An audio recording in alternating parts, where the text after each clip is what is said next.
চায়।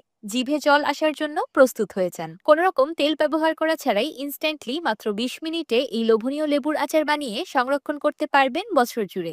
যেকোনো খাবারের স্বাদ বাড়াতে এই লেবুর আচারের কোনো তুলনাই হয় না।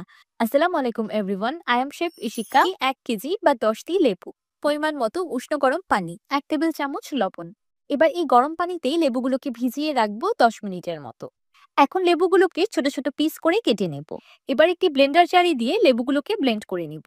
ব্লেন্ড করার সময় কোনো রকম পানি ব্যবহার করা যাবে না, পানি ছাড়াই লেবুগুলোকে ব্লেন্ড করে নিতে হবে। এবার কড়াইয়ে দিয়ে দিলাম ব্লেন্ড করে রাখা লেবু। এবার আচারে কিছু মশলা অ্যাড করে দিব।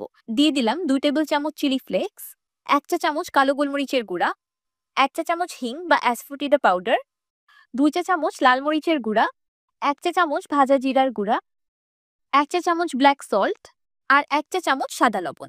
এবার সবকিছু একসাথে খুব ভালোভাবে মিশিয়ে নেব। মশলাগুলো খুব ভালোভাবে মিশিয়ে নেওয়ার পর দিয়ে দিলাম ৪ কাপ চিনি। চিনি অ্যাড করার পরেই আচারটা খুব বেশি লিকুইডি হয়ে যাবে। এখন আচারটাকে রান্না করতে থাকবো পানি শুকিয়ে আঠালো হয়ে আসা পর্যন্ত। লেবুর আচারটার এই কনসিস্টেন্সি আসতে ২০ মিনিটের মতো সময় লেগেছে।